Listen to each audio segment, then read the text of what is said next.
I like the problem is, your HP Omen 17 TSM 200 want turn on. We are Kelato Site, experts in technical repairs. We collect your device from your door, carry out a free diagnosis and send you a quote before any repair. No calls, no travel needed. Vi are located at Calle Joaquin Maria Lopez 26, in Madrid. Link in the description. This issue can occur due to a faulty motherboard or a power-related problem.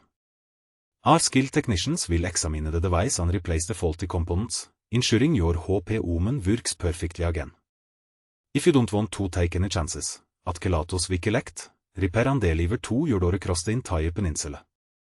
Link in the description.